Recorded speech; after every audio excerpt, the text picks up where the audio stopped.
And we have the next panel discussion on reimagined brick and mortar businesses, the new retail spaces and store strategy of iconic retailers.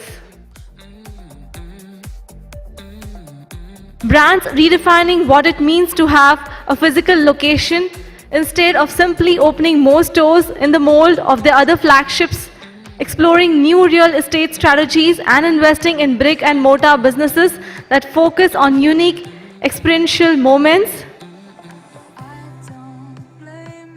These types of next-generation real estate strategies give customers a reason to visit storefronts beyond just the products and help forge a more emotional connection with brands.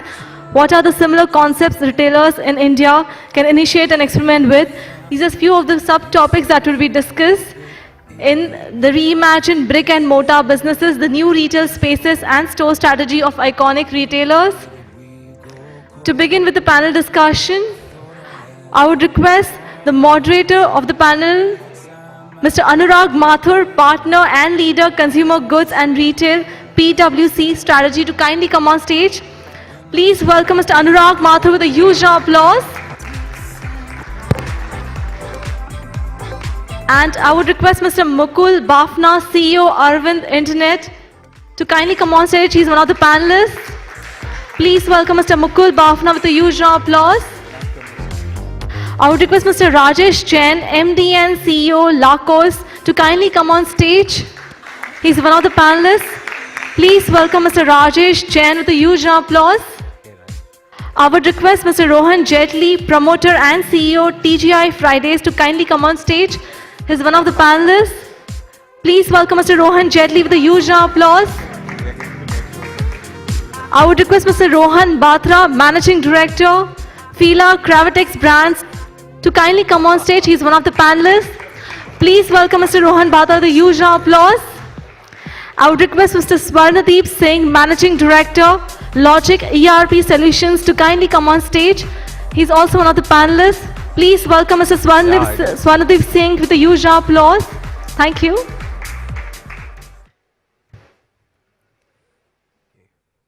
Fantastic. Okay, thank you very much. I think we have a very esteemed panel here to have this very interesting discussion about reimagining the role of physical stores and really looking at how retail is shaping in the physical world. I think India has been a it's been a conundrum for most large retail players, right? It's the largest untapped retail opportunity in the world, yet one of the toughest markets in the world to scale and make a profitable business in. We've seen about a decade or a little over a decade of modern trade playing in India. We've seen several large players entering, building very, very large plans, but not anywhere close to achieving those plans. We've seen the better part of the last 5 years, a lot of online players acquiring scale at higher and higher acquisition costs of customers. Over the years, believe that customer experience and the customer expectations have changed fairly dramatically as well. Consumers don't really see online and offline as very different worlds. They really see their expectations and they want somebody to meet their expectations, right? Given that scenario, I think the question behooves itself: how does a retailer remain relevant in the current context, right? And within that, I think what we are trying to really look at or debate here is to say, how does the role of the store change in this entire picture, given the vast opportunity and given the changing customer expectations? So I think if I can, maybe I just go around the panel, really with this question of saying, how does the role of the store change, or what is the role of the store in the current context? In India, whether you're a fashion apparel player, whether you're a food retailer, what is really the role of the store going to be in this thing? Rohan, maybe? Yeah.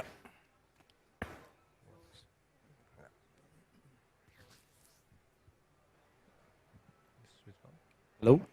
Yeah. For us at Cravatex Brands and Fila, we're really on a journey to reimagine retail in India right now, because we started off our retail journey. Actually, we're starting it tomorrow, the opening of our heritage store in Fort in Mumbai. And what we realized early on is that it's not that there's been a change in online and offline. It's just that, just like fashion, taste changes. And the way people want to experience retail and the way they want to experience brands has changed with the times. People want to experience a brand maybe first on a phone and then at a retail location, and then the third is with the product. And really that's what we focus on, making it simple, making it accessible, and making the experience very strong for the consumer. So we've tried to keep it around a very, very simple philosophy to retail for our brands today. Yeah, so I'll talk about from the lifestyle point of view. We are Arvind Internet. We work with about 50 brands and retailers across India, about 4,000 stores that use us as omni-channel partners. When we think about the role of stores for all of our brand partners, so whether it's a brand like Bata or Levi's, or even a brand like a Mufti or a Spiker, the store is the central focal point of most retail businesses in India still. I mean, if you look at numbers, we're still talking about more than 80% of revenue, close to even 90 plus coming from stores for most brands. And so if you think about the role of the store, it doesn't go away. The store is becoming smarter. It's definitely becoming more of a focal point of experience. Now we'll come back to that word because it's a bit bastardized. Yeah. But the store still ends up being a core part of the journey for a consumer. Our sort of goal from a brand and retailer point of view is to make the store much more relevant. Today, a store is a catch-all journey. A consumer walks into the store in a lifestyle world without an idea of simple things, things like price, size, style discovery, right? And you walk in and you spend 15 minutes in a store trying to find what you're looking for, and 1 in 4 people walks out because they can't find it, right? That's the idea of our store today. Part of what a store has to be is more front-ended, more smarter in that when a consumer enters a store, they should have an idea of what's in the store, right? When they walk in, they know where to go. When they walk in, they have seamless, checkout, seamless customer service. So I think the role of the store now changes to be much more of a stepping stone, possibly in a multi-channel journey, but much more of a smarter zone where consumers are not kind of wandering around and trying to figure out what to do here. Interesting. You. Good evening, ladies and gentlemen. My name is Rajesh Jain. I work for a brand called Lacoste. It's an international premium brand. To answer your question, Anurag, on how retail is changing, I would say it's one word, it's becoming more complex.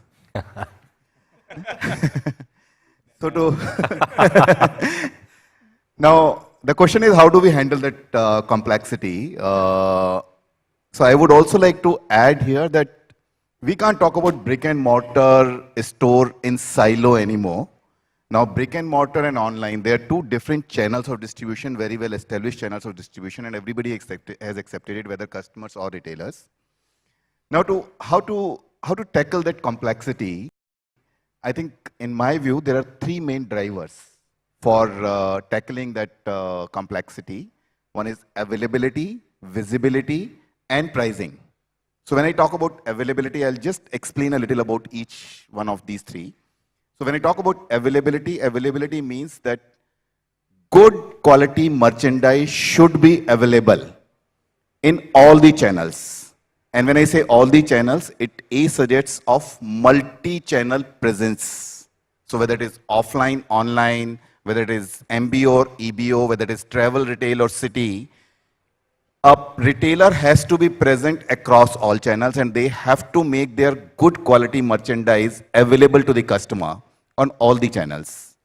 And the second is omni-channel availability. When I talk about multi-channel, then second is omni-channel, because a customer walking into a store or going online, he expects the same kind of product everywhere. He does not want to wait that I have gone online, now you have to go to offline to buy that product. So this is, first part is availability of good quality merchandise. Second is visibility. Now when I talk about visibility, it is visibility in 2 senses. Visibility in terms of the presence of the brand itself, and the second is through communication. So whether a customer walks into a physical store or he goes to a virtual store, whether to buy or just to browse, the brand should be there on top of mind of the customer, and that can happen only through visibility. Third is pricing. When I talk about pricing, I'm not talking about the price differential here. Price differential could be a short-term tactic where you attract the customers for some time. The customer comes to you only to buy certain things on discount. And then discount goes away, the customer also goes away. So I'm talking about the pricing, the right pricing, keeping in view the brand's positioning itself. So if it's, let's say for example, if it's an international brand, and the global positioning of the brand is, let's say, lower end of premium. You can't be successful in India by pricing that product in India equivalent to a higher end of premium. So the global positioning of the brand and the pricing have to be in sync with each other. Now to sum it up, all these things, I would say that today when I say that brick and mortar store or online store, they all need to present a great experience to the customer. All of us are in a learning phase right now. Brick and mortar stores are trying to implement technology to the greatest extent possible. And online stores are trying to provide the same experience to the customer that an offline store goes. I'm sure that there are many miles to go, and we will come out very successfully, all the retailers I'm talking about in India. And that's my take on your question. Thank you. Rohan, F&B is not that impacted by the digital life per se, but how is the store changing in your world? So like you said, Anurag, F&B is not really impacted by the e-commerce platform as obviously as retail is, but you know, the impact of I think one of the externalities that e-commerce has is that the retail component in organized real estate developments is now sort of teetering off, where typically they used to be about 70 to 80% of a total mall's brand mix. I think malls and even you know, any form of retail development are now aspiring for a higher component of food and beverage. As a result, what that does is that it makes us essentially puts us into a more competitive environment. Now, when you deal with increased competition, I think that one of the things that you have to focus on is basically experiential value-added services. What else can you do in the restaurant? How are you innovative, and how do you add to the experience of the consumer's dwell time in your restaurant? It can be done through various things. I mean, you can do it through food presentations, through various different modes of food styling. You can engage in different, funky platewares. You can be very innovative and creative with your cocktails, keeping seasonal fruits and flavors in mind. And of course, introducing interesting new glassware as well. However, I think that to surge ahead of competition, you have to be sustainable. Now, we've been around since 1996, and I think one of the reasons that we've been so sustainable is that we've always kept a prime focus, not on the bells and whistles and the innovation. Innovation is important. Without any innovation, you will die as a brand. But the focus should always be on your core functionality. Do I provide excellent quality food and beverage with excellent service standards? If the answer to that is yes, you will see that that is the only trade secret to running a sustainable and a profitable business through time.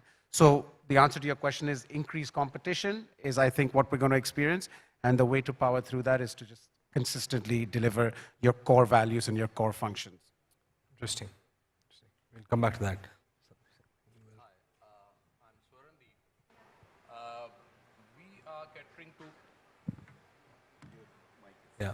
Hi, I'm Swarndeep from Logic ERP Solution. We are providing solution to the fashion industry for the last 25 years. See, we have seen the journey. People have the stores, say, started with the providing solutions, say, merchandise to MBOs. Then they started with the EBOs, then with the LFS, then there is a e-commerce also. But the challenges, say, like came when they started with the multi-channels, which creates a lot of problems for them. Now, the problem, say, like whether in this omni-channel experience, say, in the world, the stores are going to be there or not. See, in my opinion, stores will remain there because See, today, consumer want the whole experience, the frictionless experience. They are searching from the tab, they are searching from the mobile, right? Then they are going to the stores to experience the product. And according to the studies, 78% people still want to buy from the store.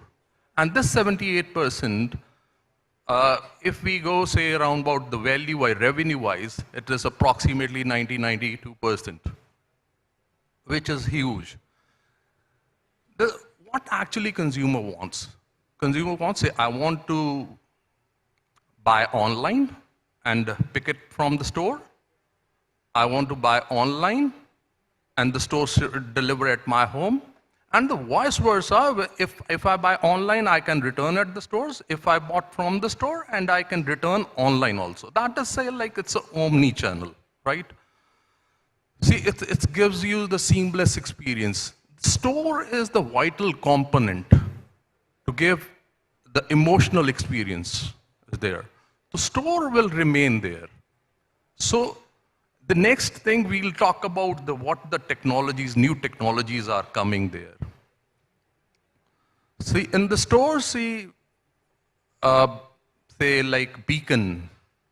Beacon is, say, like, should I continue? Or sure. Beacons are, say, like, it's to give experience, like a customer, say, like, when the consumer enters your store, you'll come to know, and it's not only you are gathering the data, you can, say, push the data to the consumer also on his mobile. So it gives the relevant content to the relevant person. Number two, the next technology is, say, like smart displays. See, now if you go to, say, you have visited n number of stores, if the catalog is running for man, say ladies standing in front of it and the gents catalog is running. If gent is standing there, the ladies catalog is running. Now it is recognizing whether it's a lady standing there or a gent is standing there. So it's a very smartly displaying the kind of the products. And number three, it's a smart mirrors. We discussed the smart mirrors are not far away. Within 2 years, the technology will be up to mark when everybody adopt those on the mirrors, smart mirrors. These are the main technologies which are coming. So the stores will remain there to give the experience, actual experience, emotional experiences there. That's Great. So I think interestingly, what I hear is that clearly stores are not going anywhere. And stores have to be an extension of, they have to provide the experience, they have to provide an extension to the value proposition itself. I think the question really behooves is, what is the experience that consumers are looking at in store for? I mean, we hear of folks, one is technologies, trying to build in technologies that are coming, newer and newer technologies. Is experience really about saying that get the latest technology and get into the store? Is it about saying that there are people, multiple opening cafes in their store to give, offering those experiences? There are players who are sort of, Nordstrom's opened a merchandise-less store just for the experience. So what is it really that this experience really builds out? I mean, in your view, what is the kind of experience we are talking about at store? And what, when you say that a store should be there for experience, what are some of the things that people should keep in mind while designing or thinking about the store experience? Maybe you spoke about some of that. Yeah, so let's talk a bit more about this word experience. I think we use it very loosely, and we all use this word quite often. If you think about what we're doing as retailers and brands currently, and this is not just in India, this is happening in other parts of the world also, we're much more focused in sort of a hardware kind of sense in terms of what we're delivering to customers, right? So customer, an analogy I always use is, most consumers are coming to you asking you for a computer, right? For example, let's take that as an analogy. Yeah. What you're offering to them when you are offering them a computer is basically a keyboard and a mouse and a motherboard and a display and saying, here's your computer. But when that customer walks in your store, he's not really asking you for hardware. He's asking you for, I want to be able to browse the internet, word process, I want to be able to email. That's the real need of a customer when they walk in the store. Right. A consumer's looking in lifestyle for a black dress for a wedding in a week.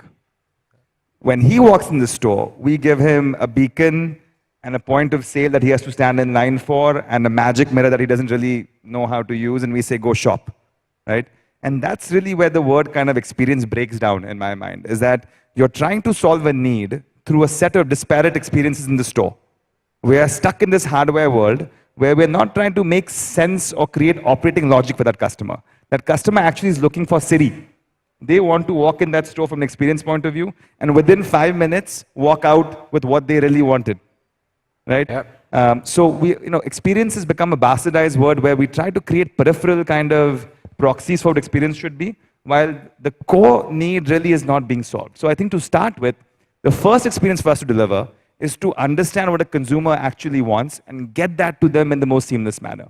So make life easier. No, and the funny part is, we're progressively going from hardware to MS-DOS to Windows to effectively Mac OS to Siri. When the customer's already walking in the store asking for Siri. So we're still trying to figure out buy online, pick up in store, when the consumer really wants, I don't want to walk in the store if I don't really need to, right? I want that stuff same day in 2 hours, right? And I want to be able to return it on the spot, right? That's the kind of stuff where experience really falters in my mind. Understand. So I would just like to add here. Very simple in plain terms. What is customer looking in a store? Why do they walk into a store? They're looking for a product. They want to buy that product, and retailer wants to sell that product. That's the end objective. I would say technology and other kind of things, they help you sell that product. The customer finds it well, but I have rarely found a customer, I'm actually yet to find a customer who visits a store just to experience technology. So technology is important. It helps you sell that product, but in my view, the end of the day, the customer wants that product. He wants to touch and feel it. He wants to, being an Indian customer, we don't want to part with our money unless and until we have actually touched that product, we have felt that product. So for me, the main important factor for a customer is product and how he feels in the store, how he's served in the store, whether technology is helping him out. They all are add-ons, they're not the end objectives. Yeah, I think to expand on that, we, as Indians, we live in a very high-touch sort of environment. Yeah. We like a high touch. We're very engaged with each other, with our family, our home life, as well as in the way we consume. So one big part is education at a retail level. So does the online and offline experience offer a platform for education? Because as an Indian walking into a store, you need the kind of care and attention that maybe you wouldn't face in maybe a Nordic country or something like that. I've seen overseas retailers do things to help customer experience, such as, you can scan a product and tell them exactly if their size is in stock. I've seen an Indian retailer execute the same thing by writing the stock number in the shoe. So it's not necessarily that the technology will solve the problem for you. Right. It's understanding the need, and the need is probably to show what is the inventory level. Interesting. Interesting. So just to follow on to some of those comments, I mean, you're also seeing a fair number of online players trying to go off and build stores, right? I mean, what do you think is driving that? What is the need for the online players to try and build out? Is it that they are unable to execute this experience online and through their proposition, or is it, is there another need, or is it just lowering acquisition costs? I think you have to look at it in the context of what they're opening offline. You can take certain online retailers, they open brand stores. And that's because to experience a brand and to build the brand beyond being a private label that sits online on a screen, for a consumer to really accept the brand as a standalone brand, it needs to experience it offline as well, maybe physically, and understand what that brand stands for. Right. So perhaps that's one reason why. And the other is to prototype. Stores are the best way to test product because you can get live feedback. Because let's face it, when you're buying something online, the experience is very convenient, but it's also very cold. buy something very simply and get it, but you're not really physically interacting with a customer and understanding why he may not purchase, because we don't really fill up those forms really well. So it's perhaps a way of prototyping product as well. See, I would like to add that both the channels, why online guys are opening offline stores is, both the channels have understood the power of the other channel. Offline has understood that without going online, they cannot provide the ease and convenience to the customer. Online has perhaps understood that unless until they go offline, they will not be able to provide the complete experience to the customer. Perhaps to complement these things, both the guys are extending their arms to the other channel also.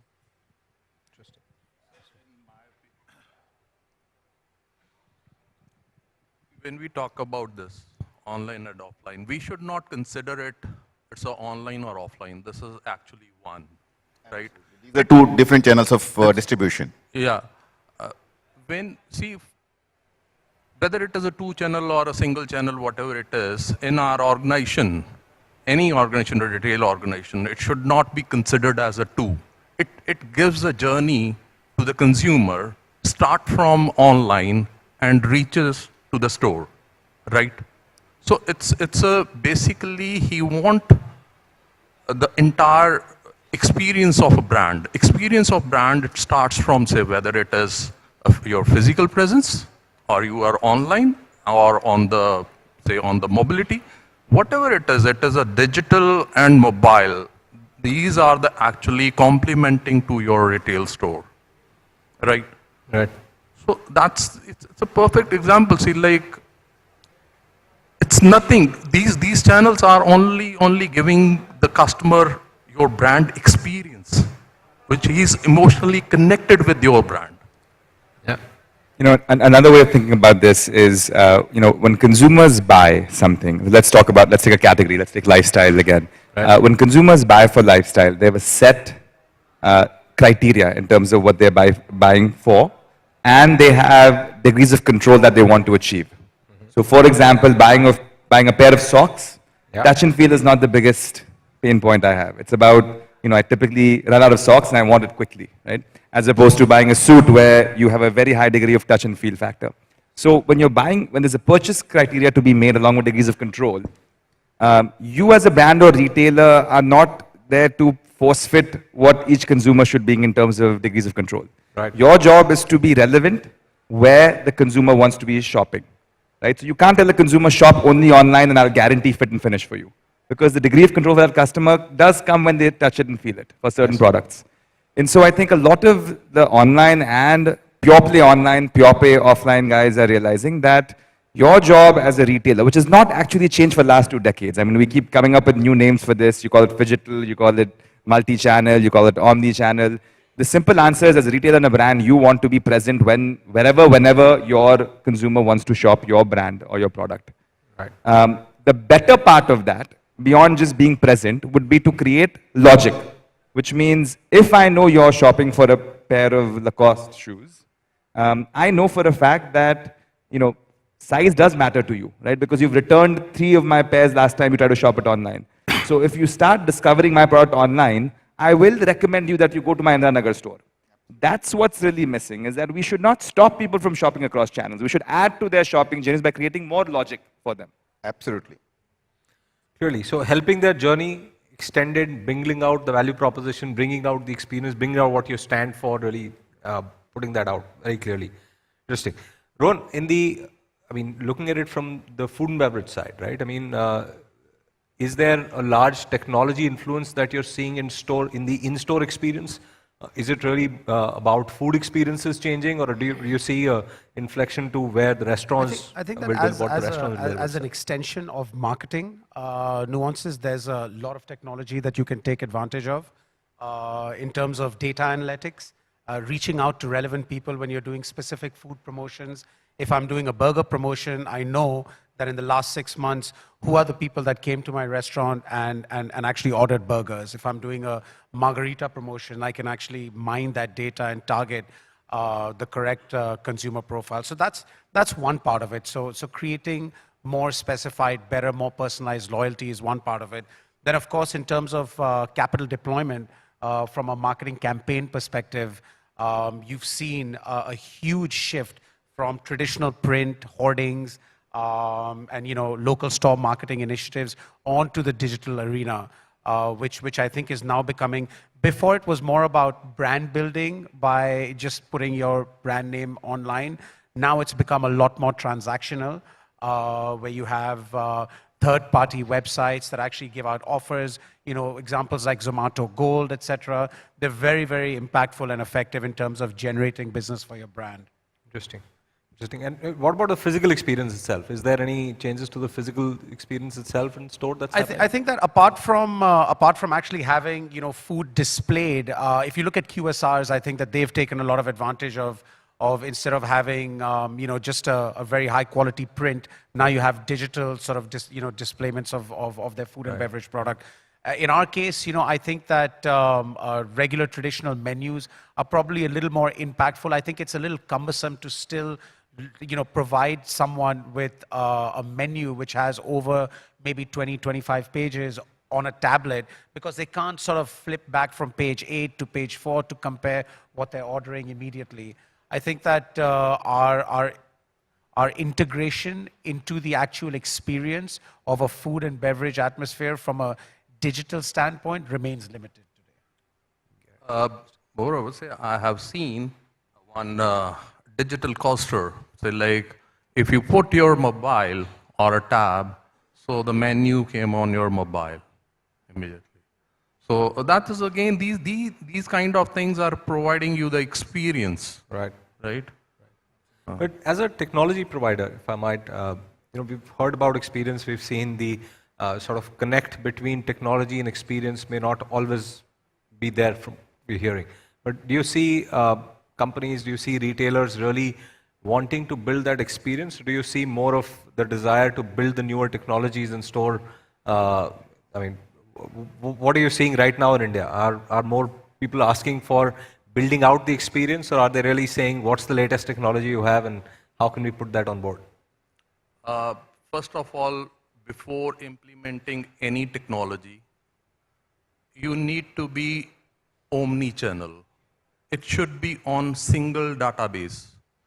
It's not like that you are having a separate database for your e-commerce, separate database for your mobile, and separate database for your stores. So then there is a completely disconnect of your data. Say like there's no CRM is working, right? There's no a single point to see my whole inventory 360 degree, right? And product information management should be one, where it's basically the disconnect comes from the product information management. See, when I'm looking at the tab, it is showing something else. When I'm looking at the mobile, it's something else. When I'm opening my e-commerce site, it's different. When I'm going to store, it is showing me something different. So it should be one. See, I started from mobile, from tab, from e-commerce. When I go to the store, I should reconnect it. That's give me the trust, yes, I'm buying the right thing. So basically, first of all, you should come, say like, you should play like an omni-channel player.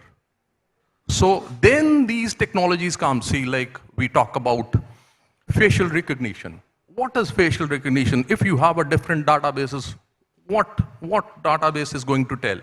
If you are working on a single database, it's going to tell me, yes, Mr. Rajesh is in the store.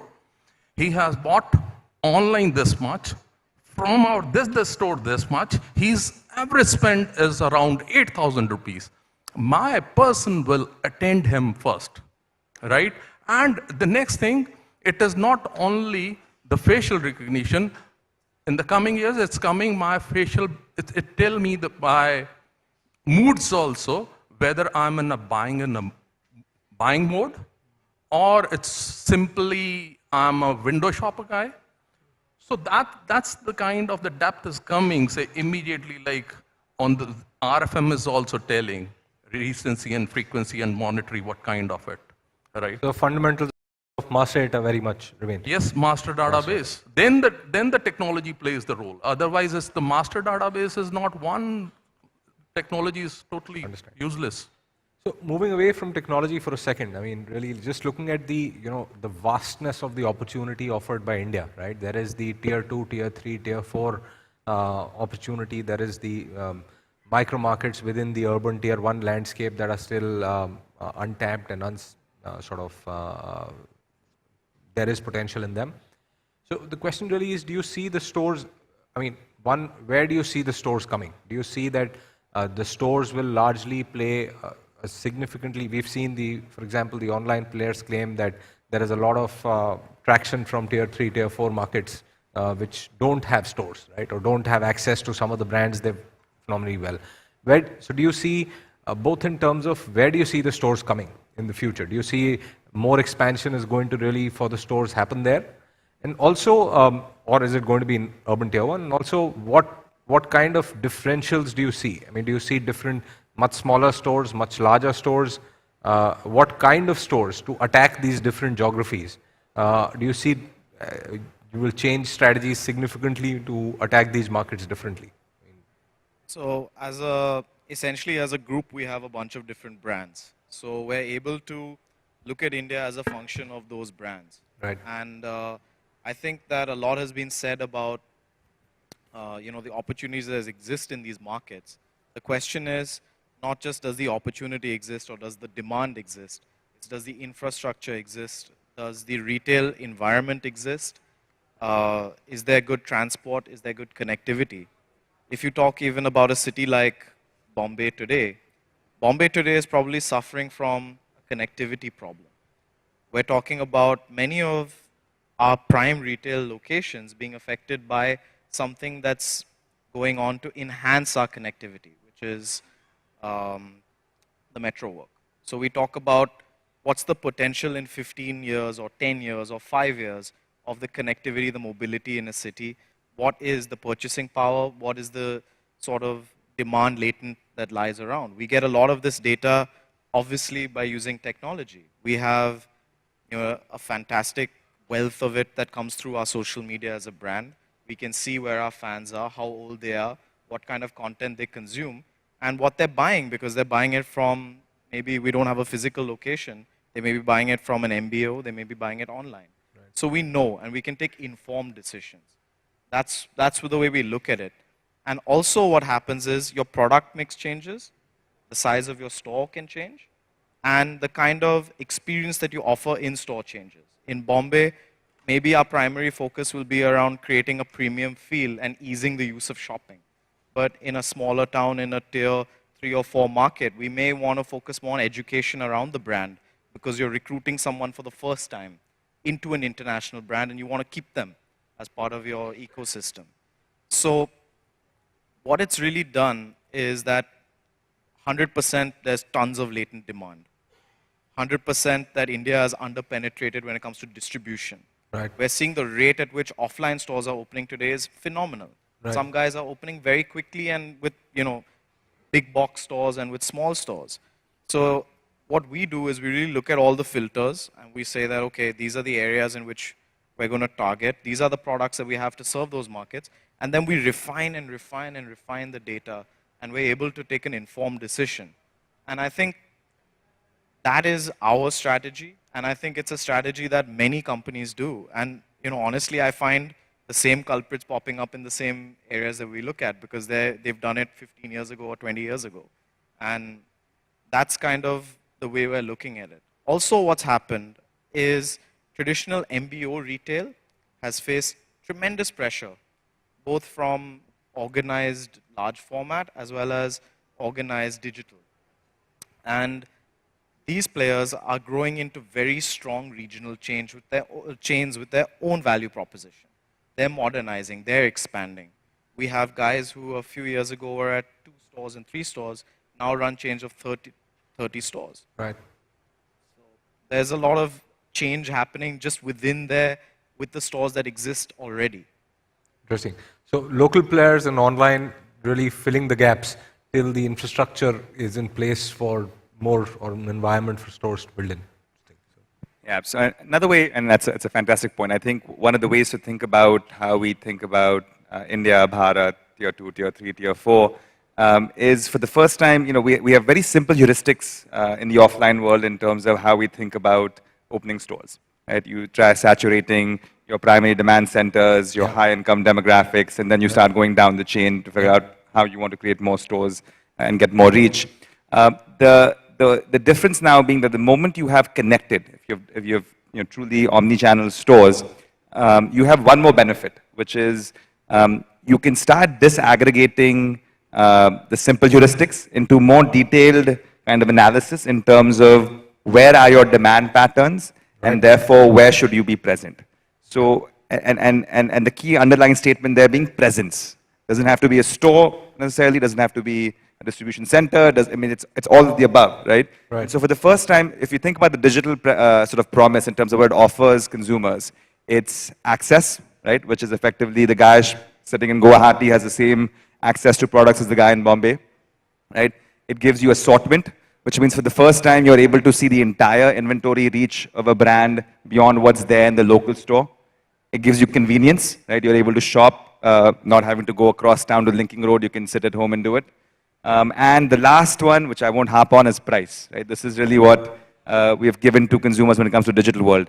Now, for the first time, if you take the bottom one away and you have the top three, with the digital store, right, whether it's a physical store digitally enabled or digital store physically enabled, all you're doing now is mapping demand centers around the country and figuring out for the type of demand you have, what type of presence do I need to create? So for a place where you have pain points like Bombay in terms of traffic and accessibility, you might just need a pop-up store in a tech park, right, or in an office space, right, in a place which is a tier 3 city where people have not experienced your brand, you might need a pop-up store, or if you really have cheap real estate, you might even invest in a larger store. So I think the answer really is we should stop thinking about what's my tier 1, tier 2, tier 3, tier 4 strategy. It should be much more based around what's my demand-led strategy. Right. And digital spaces and physical spaces digitally enabled give you a chance to experiment before you start doubling down on spaces. So I think that's the beauty of doing omni-channel right. Interesting. So use the data that you're generating and think about physical, digital in together. Catchment area data, right? Not just store footfall data anymore. So Anurag, I would also like to add here. I'll answer your second question first and then I'll take up the first question, which is whether a brand should open a bigger store or a smaller store.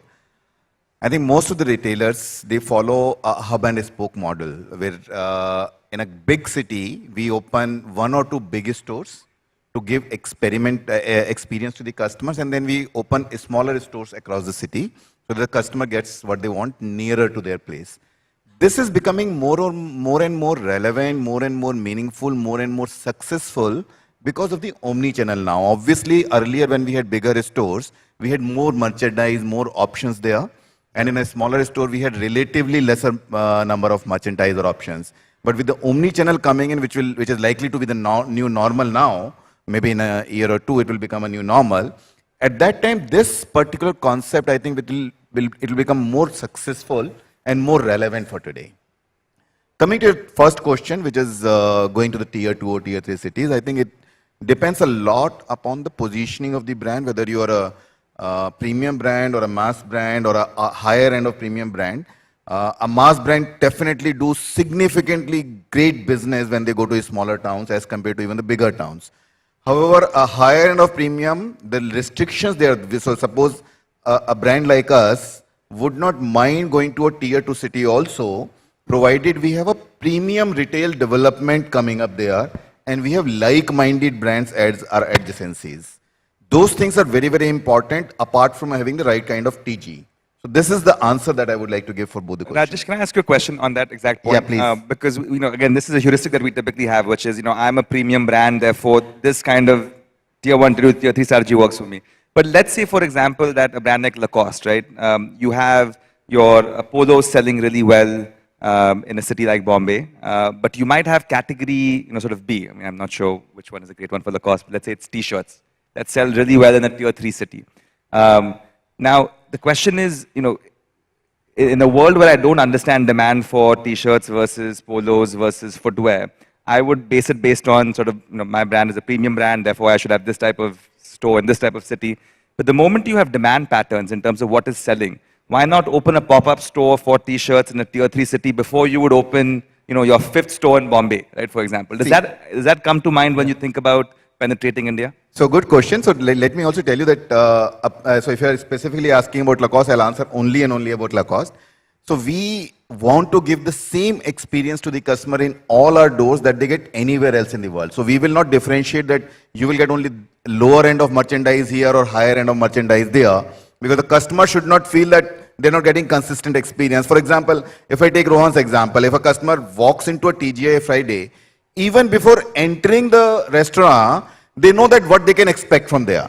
Same is the case with us. We want customer to know beforehand, before he enters our store, that what he can expect here. So if he enters a store and he says, "Arey, this polo I saw, let's say in Paris or in Bombay." Can you have it digitally instead of physically having your entire stock there? So Digitally, yes, of course. We have our own digital presence and we are very happy. So digital helps us quite a lot. We started our own website, which told us that there are 2 cities in India where we are not physically present, but they figure in our top 10 cities. And we are planning to expand to those cities also. So digital is a great tool for all this data and to provide us this input where we should go and we should not go. So create presence basis demand, not stores. I mean, that's the point. Sir, actually, we are working with the N number of brands, and some of the premium brand also, say like they are doing fantastically one in the tier 3 cities. ROI is very good. And if you talk about the mass one also, they are doing fantastically well, and as well as a premium brand. See, like wherever you go, people are so educated and they know what to buy. If he has the capacity to buy, he wants to buy it. See, you have already spoken about, say, like it's whether it is a Lucknow or the Kanpur or somewhere else. It's all over India is the same.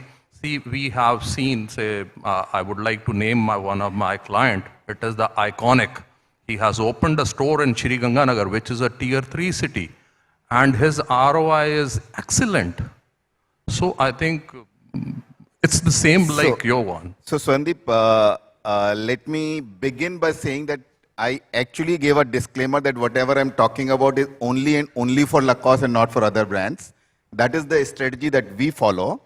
For us, business is very, very important. ROI is very important. In fact, it is so important that each and every store that we open, it has to start delivering profits from day one.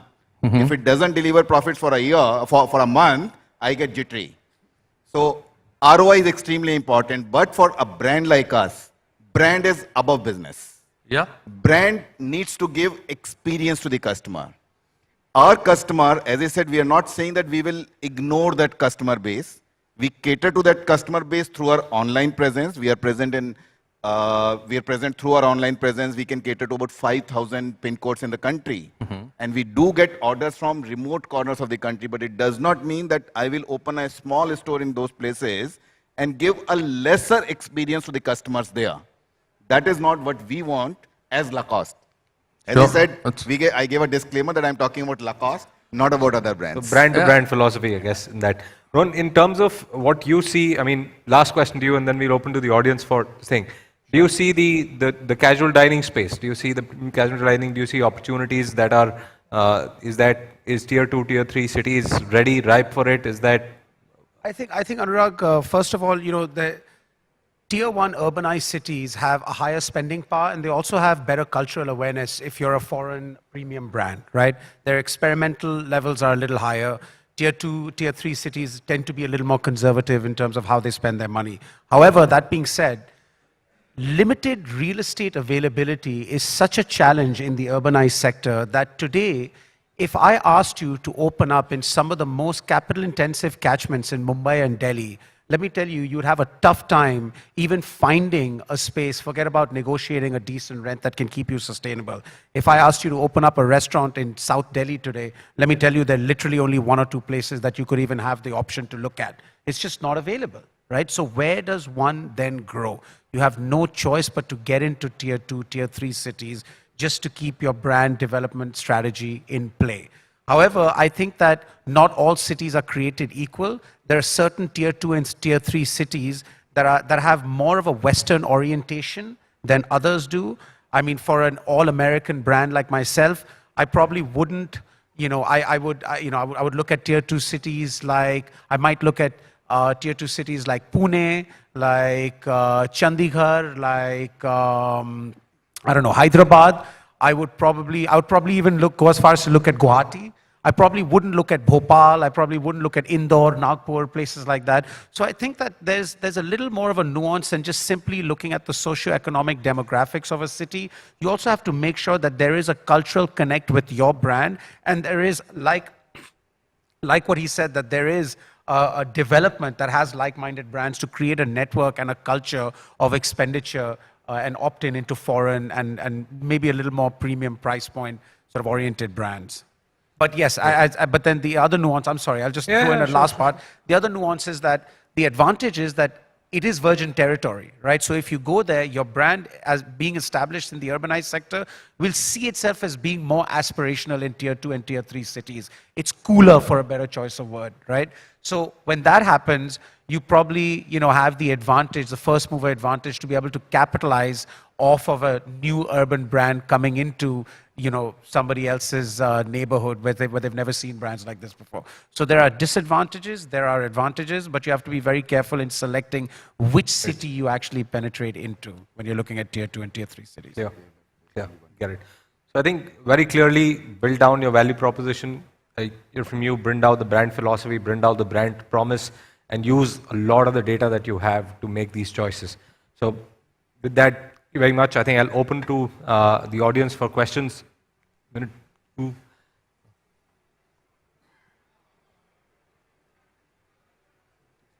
Hi.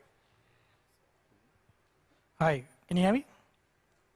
Yeah. My question is to Rajesh. So you mentioned that as a traditional brick and mortar player, you've ventured into online retail in the last couple of years. So I have two questions. So the first is, have most of your orders come from cities and towns that you're not present in? And the second is that you mentioned that you've identified two cities where you would like to be present based on the online orders. If you can disclose which of those two cities are. So to answer your first question, fortunately or unfortunately, the maximum orders, if I rank the cities from where we get the maximum orders, we get the maximum orders from the city where we are already present. That's most of the metros, Delhi, Bombay, Bangalore, and Delhi, Bombay, Bangalore mainly. However, two cities that do figure out in those top 10 cities from where we get the orders are Lucknow and Ahmedabad, where we are not physically present. And because of this data, now we are thinking and exploring opportunities in these two cities. Okay, maybe we can take one more question. Just about. Fantastic. So we are on time. Thank you very much. Thank you very much. Very interesting.